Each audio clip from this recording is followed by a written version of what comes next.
Hello and welcome to today's webinar about the 2025 edition of the Corporate Digital Communications Index Snapshot by Bowen Craggs. The Index Snapshot is our annual publication, and as the name implies, we look at the Bowen Craggs Index, but at the moment in time and who the current leaders are right now. We also look beyond the top 10 companies in the index at which companies have been innovating the most over the past 12 months, and also what trends have been shaping the world of corporate digital comms and especially the jobs of corporate communicators. My name is Liv Kadalabert. I'm head of events at Bowen Craggs, and it is my pleasure to be hosting you today. Joining me soon, or already on the call now, are Scott Payton, CEO and senior consultant at Bowen Craggs, and Caterina Sorenti, who is our head of editorial and a senior consultant. They will be taking us through the presentation today, but before handing over to them in just a minute, I wanted to let you know that we have a Q&A chat function here, so there will be time for your questions at the end of this meeting. You can drop them in the Q&A chat as we move through today's session, and I will moderate them at the end. And I also wanted to let you know that today's meeting is being recorded and will be published on the Bowen Craggs website, bowencraggs.com. But now enough from me, and I'm really happy to welcome Scott and Caterina on. Thank you, Liv, and hello everybody, and thank you all so much for joining us this morning / afternoon / evening. Right, so before we reveal the world's best companies for corporate digital communications right now and go through our blueprint for the future of online communications, we wanted to start by setting the scene, highlighting the big trends that we believe are shaping the lives of everybody in communications here in 2025. And no prizes for guessing what the first of these trends is. Yes, you guessed it, it's artificial intelligence. I saw this cartoon caught my eye on LinkedIn a few weeks ago, and I think it resonates with a lot of people in all departments right now, including corporate communications, because chief executives across the land want you to use AI to make miracles, even if chief executives are not always completely sure what sort of miracles they want you to make with AI. The other thing that chief executives are putting communications teams under a lot of pressure to do is to use AI to do more with less, and to use the one of the euphemisms of the year to make operational efficiencies with artificial intelligence. And that often includes using AI to do more with fewer people.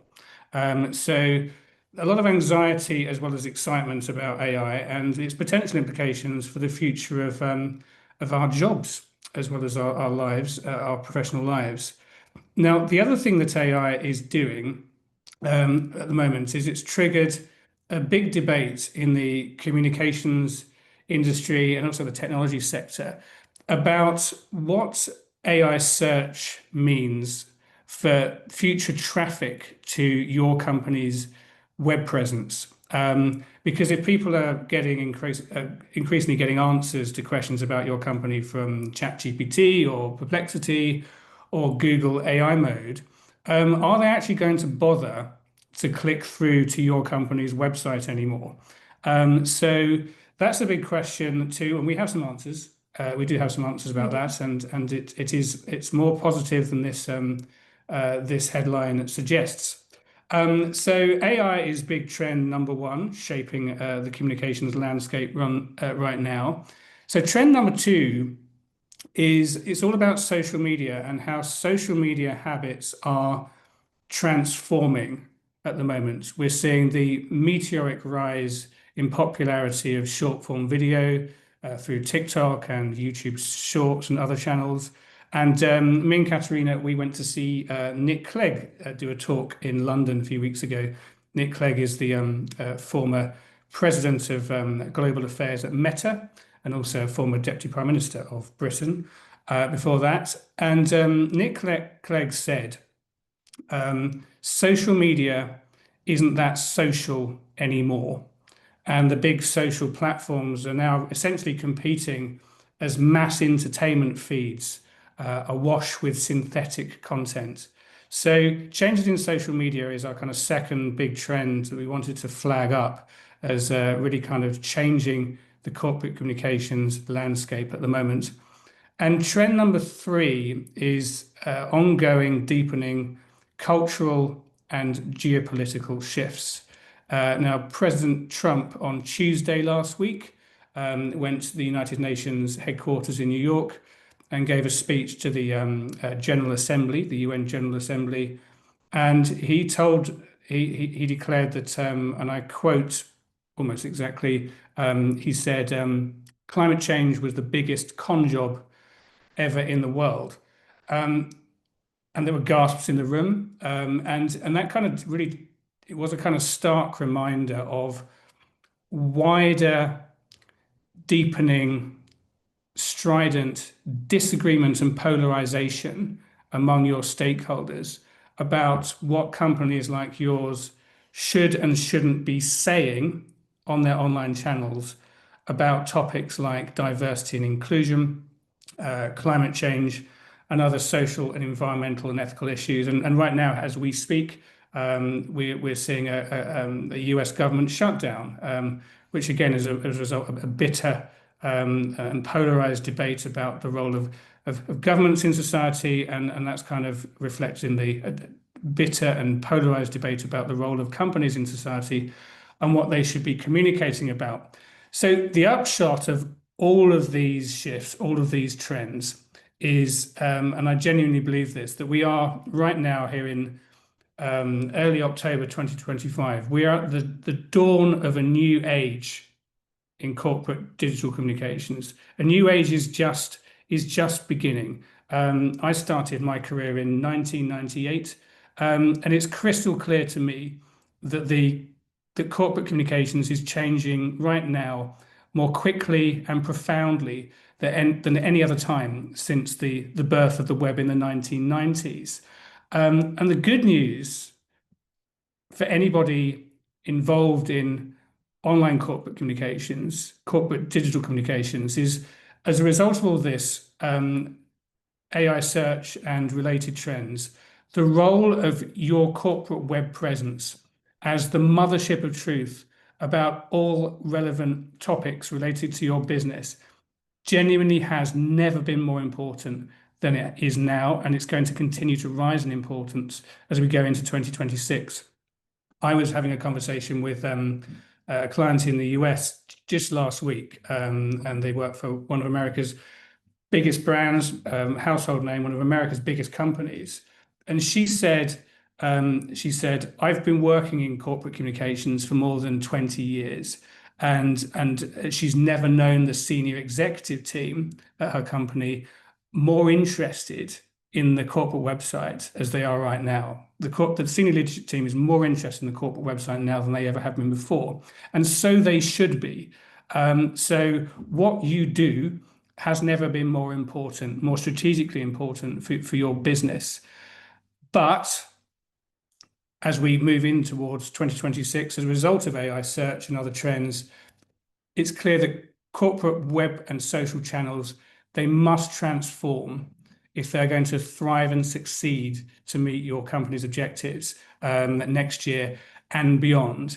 And we're going to give you a blueprint for what you should be doing to achieve this in just a moment. But first, I'll leave Caterina to give the big reveal. Okay, so it's the moment I hope you've all been waiting for, especially if you're Bowen Craggs clients. If you're not, I'm super excited to introduce you to our index leaders for 2025. So all year we've been busy benchmarking and reviewing at Bowen Craggs and having a look at your corporate web estates and your social media channels. And we've compiled this definitive snapshot of what the very best looks like in corporate digital communications right now. Just for some context, the Bowen Craggs Index of Corporate Digital Communications ranks and rates the effectiveness of the 100 biggest companies in their corporate web estates, according to Forbes. So here they are. At 10th place, we have Nordea at 211 points. Next, we have Aramco at 9th place, sitting at 213 points. We have a joint seventh place this year with HSBC and Verizon at 215 points. A triple fourth place, which is slightly unusual, but hence we have Aviva, BP, and Unilever all sitting on 219 points. Moving on to the top three. So we have GSK. GSK are at third place with 226, yeah. And we have joint first. So we have Bosch and Nestle who have topped the index this year at 229 points. So a huge congratulations to both. In particular, Bosch, it's their first time top of the index, and that's owing to constant innovation, changes, listening to stakeholders, and the general drive of the Bosch team. So big congratulations. And Nestle has been an industry forerunner for a very, very long time, so it's no surprise to see them hitting the top spot. Here it is in full. So if you are a Bowen Craggs client, you will be familiar with this. This is the live index. It's on our hub, and it sets out all 120 companies that are in the index alongside their scores. You can also find lots of best practice. It's a real treasure trove. And you can see at the top, it's indexed according to our 8 main methodology benchmarking. So this is construction, message, investors, media. These are all the stakeholder groups and all the metrics we look at when reviewing. So to crack the top 10, you have to be constantly keeping up with the latest developments in the industry, listening to your stakeholders, what they're saying, their feedback, of course, and setting best practice organically. Let's talk through some inspiration that you can take from our leaders this year. So from Bosch manages to achieve coherence, consistency, and clarity. But the amazing thing is the company manages to do it without compromising creativity, innovation, and personality. It's a difficult feat to achieve, but they do it, and they do it really, really well. Nestle started tackling difficult topics head-on in a dedicated section of its global site many years ago, and this visionary move is really paying off in the age of AI search. GSK uses its digital estate really well to explain the company and serve a wide range of stakeholders, including investors. Employees are also front and center too, so adding that element of personalization. And GSK are also optimized for the AI search era, purely because they are continually providing human visitors with memorable experiences. Yeah, thank you, Caterina, and congratulations to everybody, all companies in the top 10. And if you're a Bowen Craggs client, as Caterina says, do log into the Bowen Craggs Hub to see our insights and analysis of all 120 companies in our index, because there's inspiration to be found and best practice to be learned from far deeper than the overall leaders. So do dig in, because it is, as Caterina says, it's a treasure trove of inspiration and ideas in this fast-changing area. But for now, let's turn to our first theme, AI, and its impact on search and what you should be doing about it.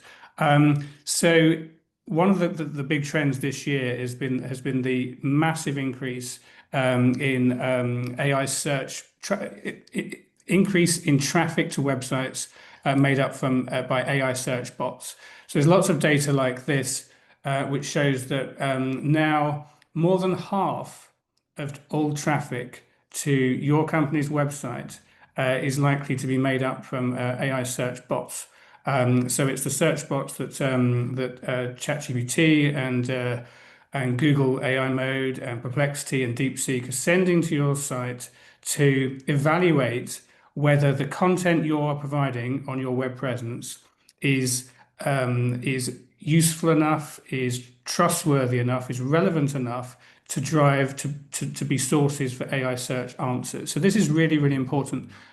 So it's time. It is really time to get to know your newest and most influential stakeholder. And at Bowen Craggs, we have been for many years.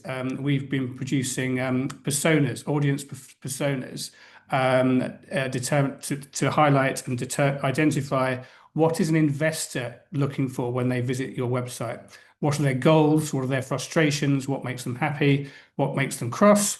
And all of these personas, we've got personas for different types of investor, different types of journalist, different types of job seeker, different types of customer, and so on. And they're all based on the data we've harvested from our website visitor research service.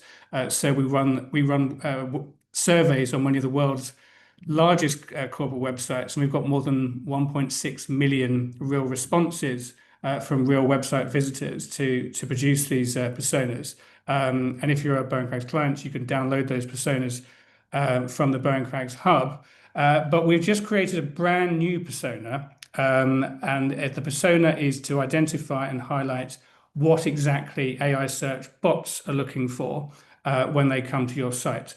So if you're a client, do log into the hub and download the full persona. But just to highlight now some of the things in it, it highlights things like AI search bot behaviors. So, for example, AI search bots can't see. So unless your visual content is tagged using alt text and schema, unless your videos have thorough text descriptions, that visual content is going to be invisible in AI search. So that's one example. What are AI search bots trying to achieve? What are their goals when they visit your company's site? Well, they're looking for things crunchy, hard, specific information that they don't already know, that isn't already part of their training models. So things like case studies, testimonials, product specifications, and that other unique specific information is the kind of thing that is going to be feeding the AI search beast and increasing the likelihood that if people ask AI chatbots questions about your company, it's going to be your content rather than content from third parties, sources outside your control that is going to feed the answer. So it's all about kind of owning the truth about your company. And just a quick example of what makes an AI search bot cross. Can AI search bots be cross? I think so. It's things like complex site navigation, orphan pages is a real hurdle for AI search bots. And at Bowen Craggs, we've been evangelizing about the importance of clear, intuitive navigation as a cornerstone for good usability and ensuring high levels of goal achievement for human website visitors. AI search really kind of turbocharges the value and importance of clear and intuitive navigation. So just a little flavor of the kind of things that's in our new AI search bot persona, but just to kind of give some examples of what AI search optimization looks like in practice.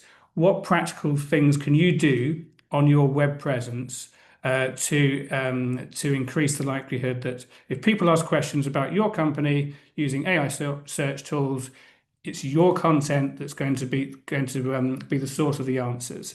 So so-called GEO, generative engine optimization. So just wanted to give you some good practice, best practice examples, real life examples from real corporate websites. Bayer is a great the German multinational company. Great example of effective use of the humble FAQ. So FAQs, stocking your web presence with relevant, clear, detailed,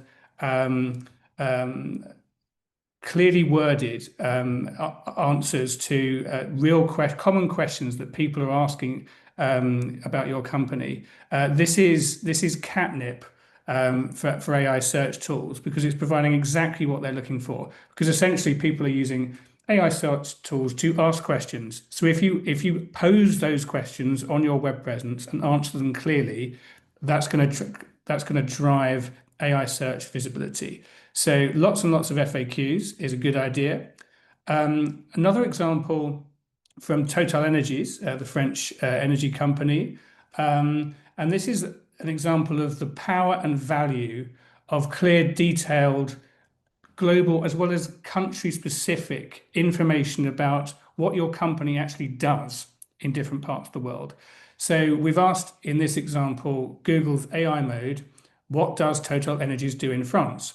Here's the AI answer, but very pleasingly for Total Energies, this next screenshot shows the sources that Google is using to drive this AI answer, and as you can see, all three of the top sources, top citations are from totalenergies.com, from their owned channels, and that's because on totalenergies.com there's lots and lots of very, very clear and specific and detailed and useful plain language information about Total Energies operations, in this case in France. So I think a wider trend here, kind of a theme feeding through one of the secret sources to GEO, to AI search optimization.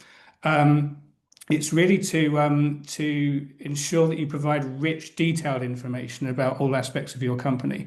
There has been a trend in online corporate communications over the last, I guess, 5 years or so, going back to the chief executive's enthusiasm for operational efficiencies. Lots of companies have felt under pressure to kind of really strip back detailed content on their web presence, and a kind of less is more approach. Of course, it's cheaper, a minimalistic approach to content, but that's a really bad idea in the age of AI search. So more relevant detailed content is the key. Another example, good practice example of high AI search visibility from our joint number one, Nestle, is to really answer difficult questions, answer all common questions about your company, including difficult ones, using the language of your critics on your web presence. So here we've Googled Nestle boycott, and this is a Google AI overview answer, providing information about a Nestle boycott, which started in 1977. And Nestle is one of the top three sources feeding this answer. So it's part of the debate. It's part of the conversation. It's ensuring that its version of the truth looms large in the version of the truth that is being fed to people through AI, and that's because on Nestle.com, as Caterina says, for many years, Nestle has positioned its global web presence as the mothership of truth about all relevant topics related to the business, including tricky issues like boycotts, maybe issues that in some companies the senior leadership team wouldn't necessarily want to crawl over broken glass to shout about on the website. But on Nestle.com, there's a great question here: why was a Nestle boycott launched?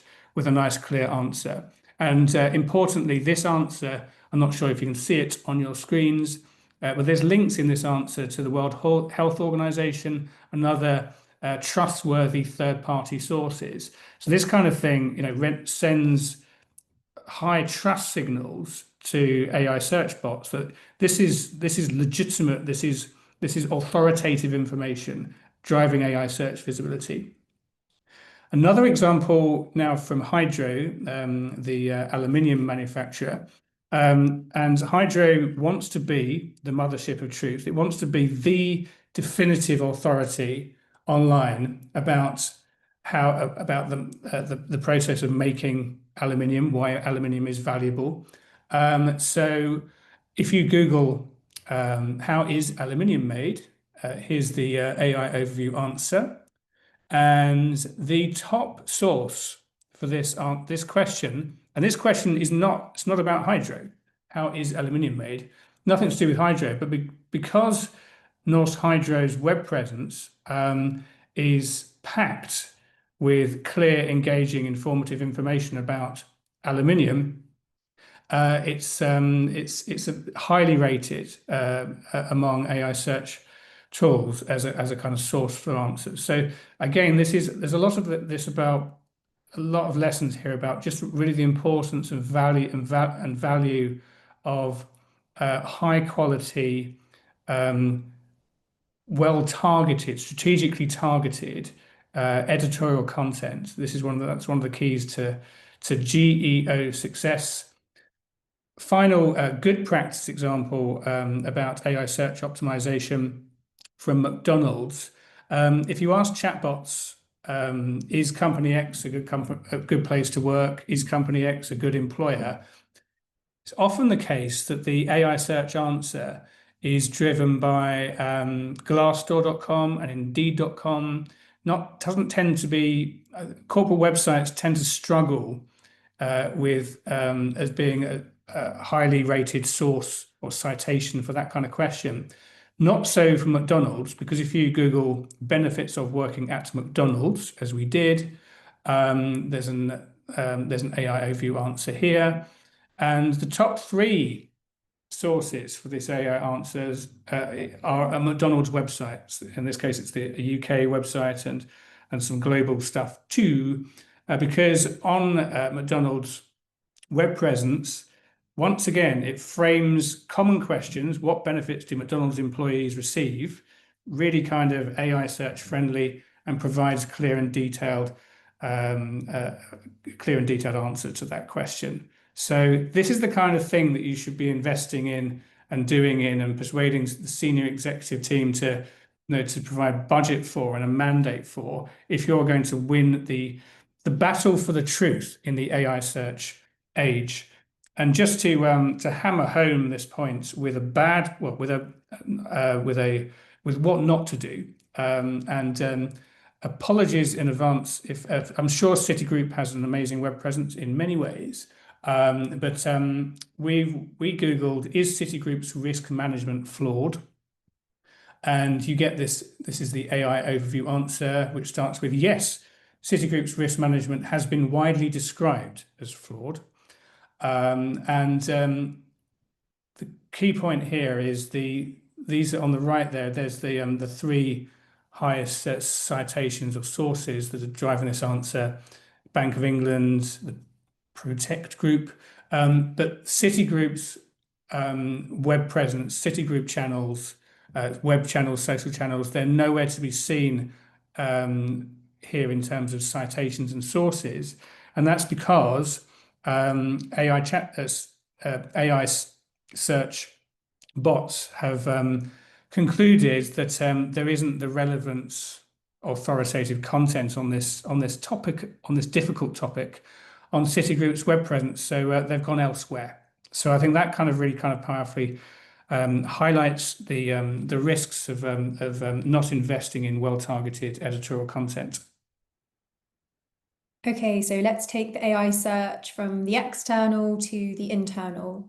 So we're increasingly seeing the rise of the on-site AI search, an internal search tool that's designed to surface information quickly, efficiently, and often accompanied by an AI overview. So just some context, we run surveys, as Scott said, across many of the leading corporate websites, and we posited a question to visitors. So, do you want AI on corporate sites? And the answer was a resounding yes. 76% did want to see AI in some capacity on the corporate website. Might come as a shock.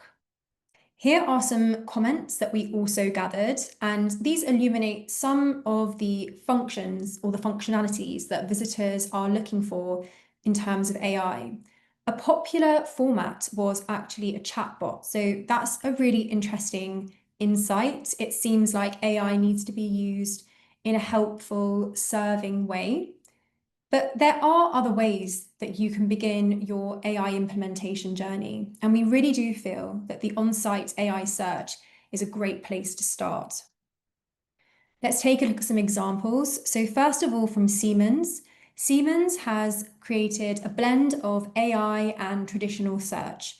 So what we have is this excellent products and services focused AI search tool that offers an AI summary, related topics, product imagery, and deeper pages linked. So it serves as a real hub of product information for customers, an extremely valuable tool. NVIDIA's on-site AI assistant feels very familiar to anyone who's used ChatGPT or ChatGPT-like tools before, and I think by now that's the majority of us. From the interface design to the tone of the interaction, it's mirroring how people are already expecting AI to work. And I think that just makes it more inviting and less intimidating to use as a tool. Silicon Labs does a great job of showing where its AI-generated responses come from. So each answer includes clickable links to the original content on the site, so all of its source material. This obviously gives users the option to dig deeper and verify the information the tool provides. But the overall tone is credibility, trustworthiness. That's the message that's being put out, that this is a tool with substance. And finally, Any's Energia tool does more than answer questions. It actively encourages exploration. As well as responding to specific queries, it suggests relevant links, related topics, and the most up-to-date information available. Hence, it behaves more like a smart content guide, if you will, one that surfaces information and invites users to keep exploring. Thanks, Caterina. So we've talked a lot so far about how to feed the AI search beast and ensure that if people ask AI search tools questions about your company, the AI answer is going to be fed by your content. And we've talked about how to use AI search to improve the experience on your corporate website. But what about human people? What about actual humans that how do you continue to persuade them once they've got the AI search answer, which is hopefully fed by your content? How do you continue to encourage them to actually go a step further and click through to your actual web channels, to your online channels? And going back to this big debate about 60% of Google searches ending without a click, is this the end of traffic to the corporate website? Well, no. And we were very gratified and pleased to see that Google's vice president, head of search, agrees with us. Liz Reed, VP of Google Search, on the 5th of August this year, she posted a blog post on Google's search blog, really kind of addressing this topic. What's the impact of AI search on traffic to websites? And she wrote that based on Google's own data, websites that provide unique perspectives, things like podcasts, human stories, testimonials, first-person perspectives, provide a real insight into, for example, what life's really like inside of a company. Websites that provide that kind of thing, as she puts it, are generally seeing an increase in traffic. So I think that really I'd certainly kind of listen to these words really carefully, because the future of the corporate website is bright, not only in terms of it being the most powerful tool your company's has to drive AI search answers. But if they evolve to become immersive destinations, attractive destinations that provide content above and beyond the AI search answer, then traffic will increase. And this is all about, part of this is about ensuring that your web and social channels provide an experience which feels genuinely authentic. Because one of the side effects of the AI revolution is the fact that, as Nick Clegg said, it's not just social media that's increasingly awash with synthetic content. The world is increasingly awash with content that either is synthetic or looks like it might be synthetic. So this is, whether it's job seekers, whether it's investors, whether it's journalists, customers, everybody's thirst for human content that genuinely feels real is growing. So you need to respond to that and cater for that on your online channels. Before we provide some examples of what good looks like on that front, just wanted to flip through some examples of content which either is synthetic or might be synthetic online here in 2025. So just to start with, this was doing the rounds on Instagram this year. It's a video. These are stills from a video.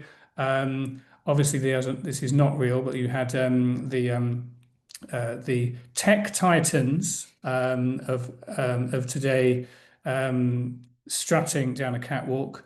Obviously, it's AI generated, but very, very popular. This video went viral on TikTok this summer. So big debate: are they real bunnies jumping on a trampoline, or are they AI generated bunnies jumping on the trampoline? As it stands, just for the record, they are fake bunnies. But it's increasingly difficult to distinguish fact from fiction or real from synthetic.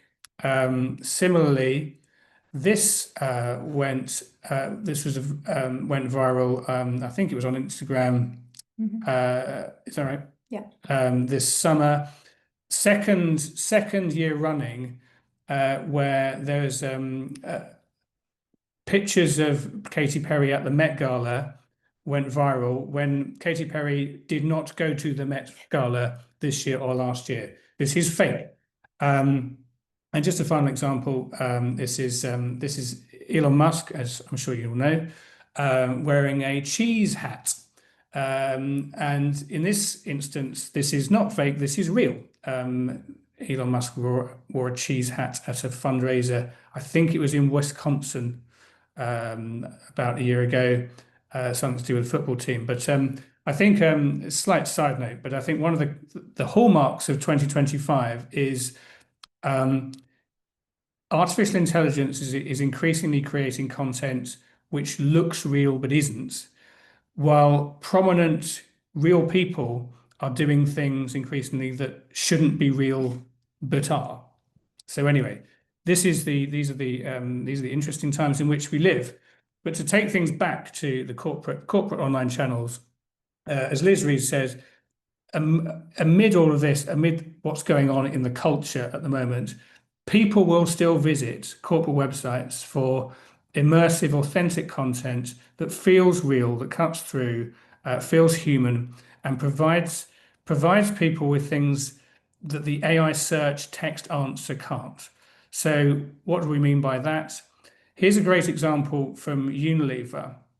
Unilever has made the strategic decision that getting the message across that it's taking sustainable palm oil seriously in its supply chain that's a strategically important message to get across. So it's invested in this really kind of rich, immersive multimedia content on its global website that provides an experience about that topic above and beyond the AI search answer. Similar example from Hydro, the aluminium maker.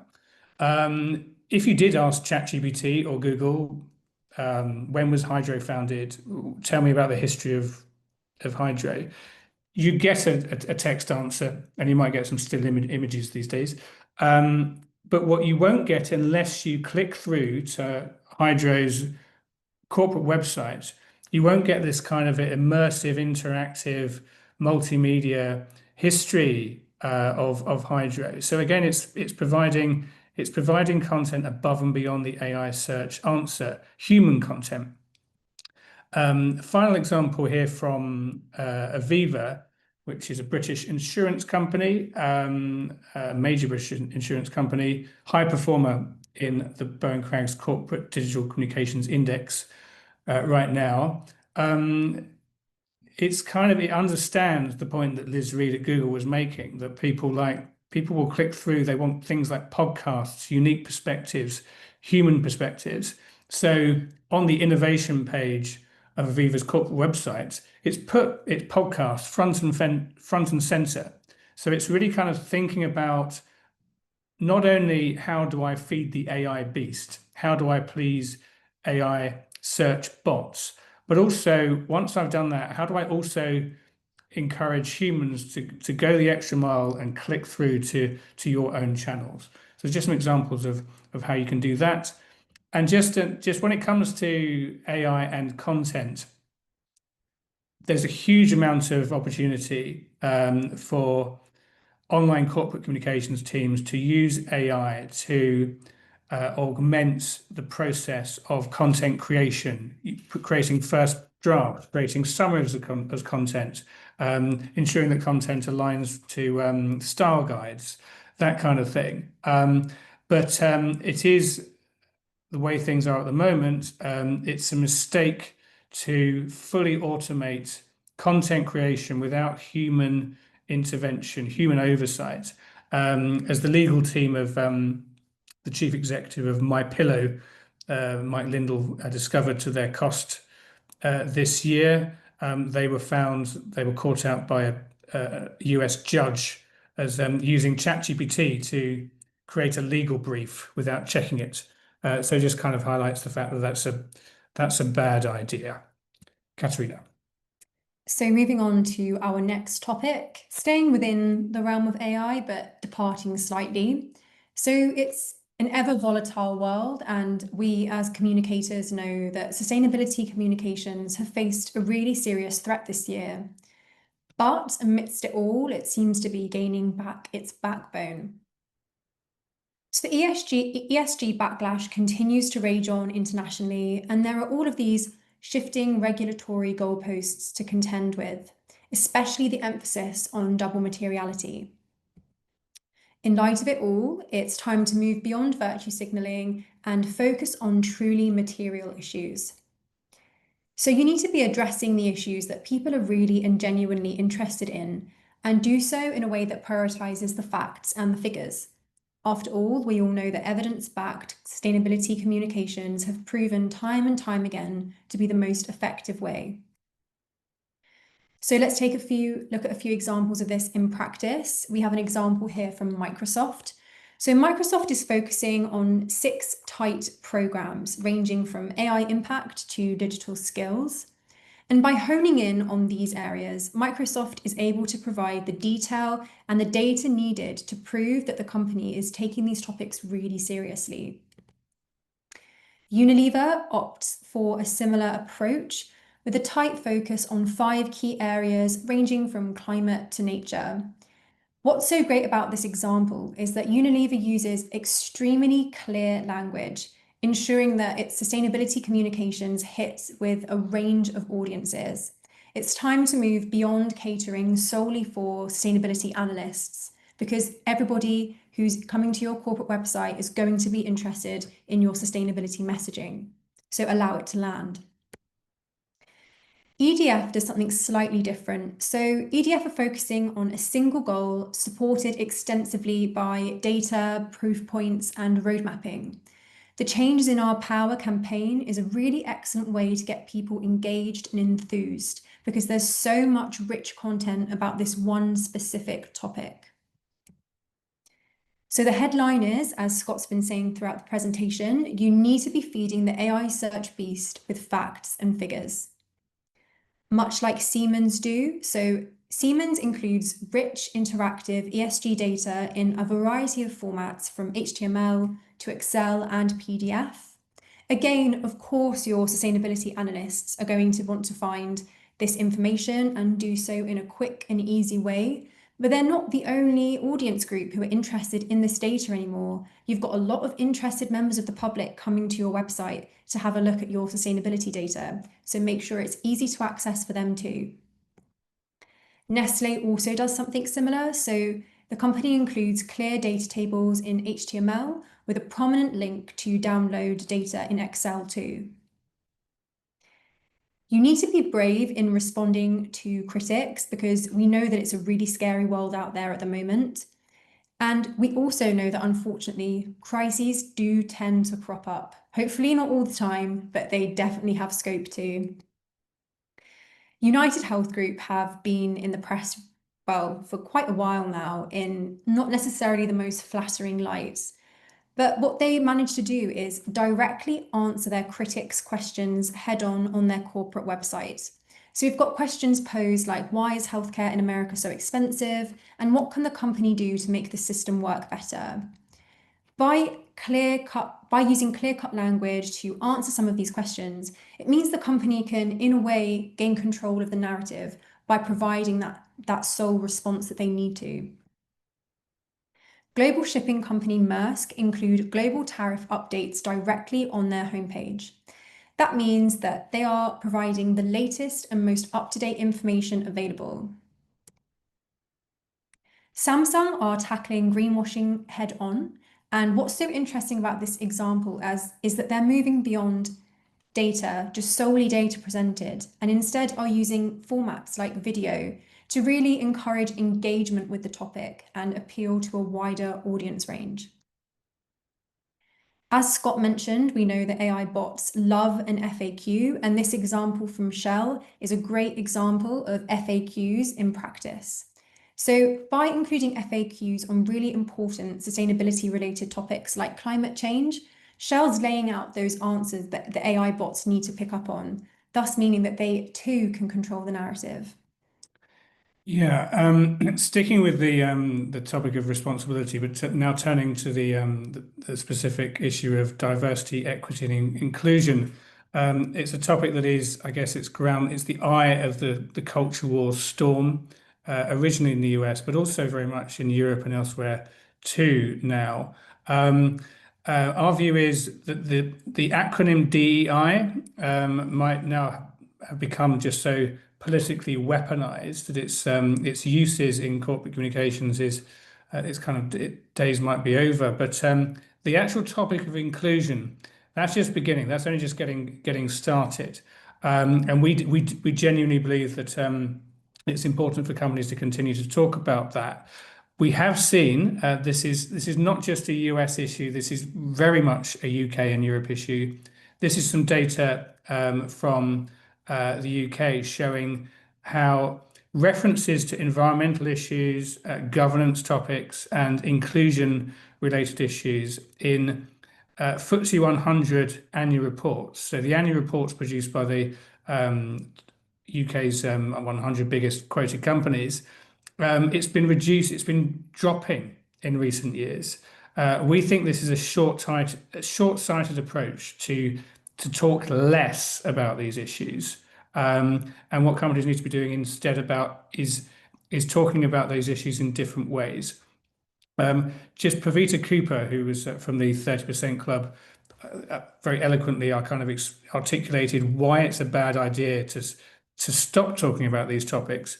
And she made the point that Generation Z or Generation Z and younger people, they are going to be making up the majority of the workforce in less than a decade. By 2034, Generation Z will make up the vast majority of the workforce, and a larger portion of younger people, not all of them, a large portion of younger people want companies to continue to talk in detail about topics like inclusion, diversity, and climate change. So if you stop talking about those topics, you are cutting off your future talent pipeline. So how do you continue to talk about topics like diversity and inclusion when it's such a political, it's so politically polarizing, culturally polarizing? Well, our view is to kind of just do keep talking about it, but just change the language, modify the language. Some good examples of what that looks like in practice. One example from Walmart, one of America's, if indeed the world's largest retailers.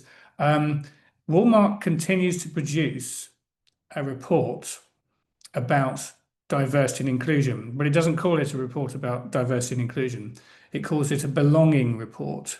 So a good example of just changing the language to continue to talk about a topic in a way that's like that takes it away from highly politicized, angry, polarized debate about a particular topic. Similar but different example from Pfizer, the US pharmaceutical company. Pfizer continues to go large on diversity, equity, and inclusion on its online channels. But there's this interesting qualifier here. Before the words diversity, equity, and inclusion, it's added the qualifier merit-based, which is just, again, without getting bogged down into the detail of the disagreement, cultural, social, political disagreement about the merits of DEI policies. Adding merit-based to it is it just helps to kind of it helps to depoliticize and make the topic and make discourse about it more neutral. One more best practice example about good inclusion-related communications online comes from HSBC, the global bank. As we've both been saying, feed the AI beast with facts and data. It's also important to use data and evidence transparently and in detail to build trust among real job seekers, real employees, and others. So HSBC has got this really clear and transparent interactive infographic that shows the demographic breakdown of its global employee base. So just some examples here about how you can and should continue to talk about topics like inclusion, but to do it in a different way. Okay, so for the last few minutes, we'll move on to our final topic, and that is social media is getting its second wind. So there are certainly signs of a more volatile, but also a newly inventive period on corporate social channels. In serious times, people tend to need some light relief. On social media especially, we're seeing corporate social media teams take risks, try new channels, and have some fun, all in the name of engaging stakeholders and building reputation. And it's particularly pertinent for us here at Bowen Craggs because this year we introduced a new submetric to our benchmarking methodology. So for context, that is the methodology we apply when reviewing various different corporate web estates. And we're now looking at social media used for corporate messaging. So we've been collating best practice examples, noting industry trends, and I'm really happy to share some of those with you today. First of all, a brief glimpse into our index to see who is doing this well. First of all, we have Unilever. So Unilever has been really creatively adopting a new approach to social media by trying to engage younger audiences. How have they been doing that? Well, capitalizing on short form, snappy content. And they've been doing it not just on TikTok or Instagram, but across all of their social channels. And the result is highly, highly engaging. And here are some other examples. We have Bosch and their LinkedIn captions. I'll come to that later on. But Shell includes incredible archival company footage on its YouTube Shorts channel. And the engagement across this channel is really astonishing. There are millions and millions of views because people are so interested in this historical footage. It's a unique angle to take, and it's always important to differentiate yourself. And we all know that there are so many, it seems like there are always new platforms to contend with. And how can you really leave your mark on each platform? Well, Meta on Threads shows that, a short, succinct approach that's company-centric is the best way to do so. Creativity is the last great competitive advantage. This is a quote from Christine Dobbin, who is the head of social media at Unilever. Christine was talking about not only showing up in people's feeds from a strategic perspective, but also earning your right to show up in people's feeds. What makes your content deserve to cut through the noise over other companies? Well, how can you show up? First of all, TikTok is here to stay. I'm not sure whether that will be positively or negatively received by our audience today, but it is here to stay. And it's a format that only really works if it's short, sharp, and inventive. Much like Henkel do by putting its employees front and center, giving them creative autonomy to have fun and provide a glimpse behind the scenes of working life. YouTube is also having a corporate renaissance at the moment. So Morgan Stanley's The Robots Are Coming YouTube short series is an excellent example of thought leadership that very much so plays with the intersection between AI and the physical economy. But the visual graphics and the fun elements add that element of personalization and engagement. Finally, there's plenty of new life on LinkedIn. So there's always been an intrinsic link between LinkedIn and the corporate website in terms of sharing the same messaging, but you can still have fun on the platform and appeal to AI when AI is indexing LinkedIn content. Bosch is a great example to refer to because they include really long captions, but they are interesting, engaging, almost thought leadership pieces with those key AI appealing checkboxes ticked, like hashtags, tagging, and visibility, so driving links back to the site.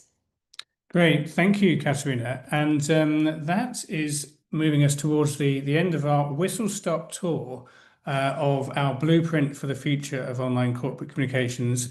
I hope you found it interesting and useful and full of some practical ideas. I think that the future is bright, and I genuinely believe, as I said, that the online corporate communications is changing more dramatically than it has done for a generation. And corporate channels, the corporate web and social channels have never been more strategically important for companies. People often ask us, what's the secret? What's the common traits of the secrets to success? To what do the world's best top performers in online communications have in common? And I think one of the secret sources is they are ceaselessly, restlessly, they're constantly measuring and improving, measuring and improving. And if you work with Bowen Craggs already, you'll know that's what we do. That's what we are. That's what we're here to help companies do, to measure and improve. And we do that in two primary ways: through the benchmarking that drives the Corporate Digital Communications Index we've been talking about today.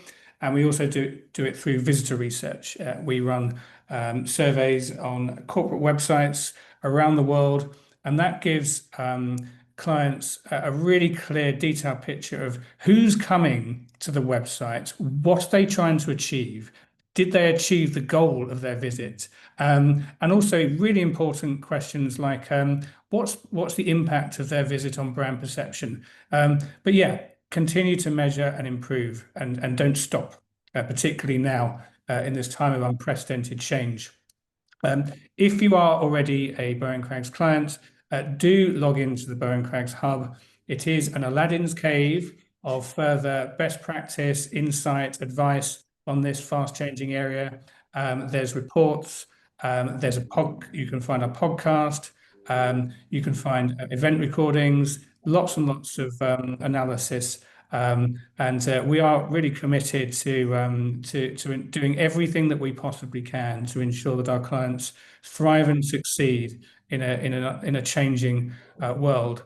And whether you are a client already or not, do log on to our website, bowencraggs.com, and download the report that accompanies this presentation, our blueprint for the future of corporate digital communications. A lot more examples, advice, practical tips along the lines of the kind of things we've been talking to today. But for now, I just say thanks so much, and I'm going to hand over back to Liv. I think we're going to have a Q&A. Yes, thank you so much, Scott. Thank you so much, Caterina, for taking us through the index snapshot. And we have just about time for one of the questions. And it goes as follows. You mentioned your AI persona. Is that available to download? It is. If you are a Bowen Craggs client, you can go to the Bowen Craggs Hub right now and to download all of our personas, including our new AI search bot personas, plus our updated personas on what investors, analysts, trade journalists, general journalists, and everybody else is looking for. So the AI search bot is available to clients right now in the Hub. Nice. Maybe just the last question as well, and short and sweet answer, if I may ask.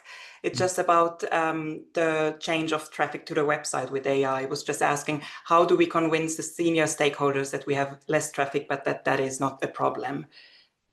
Well, I think, I'm not sure what you think, Caterina, but I think a really powerful thing to do is to show them some examples of asking ChatGPT or Google AR modes questions about the company, and show whether their content is the source or not. On some level, this is a big existential debate, but if your content is driving the AI answer, then that's a really important part of the battle. And websites are the most powerful weapon a company has to drive its version of the truth in AI search, and setting aside the issue of traffic.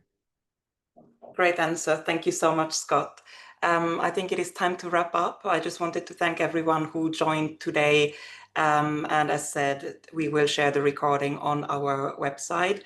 There was one question asking if these slides will be shared. The presentation was based on our index snapshot report, so do go to bowencraggs.com to download the full report, which includes more detailed explanation and more examples as well.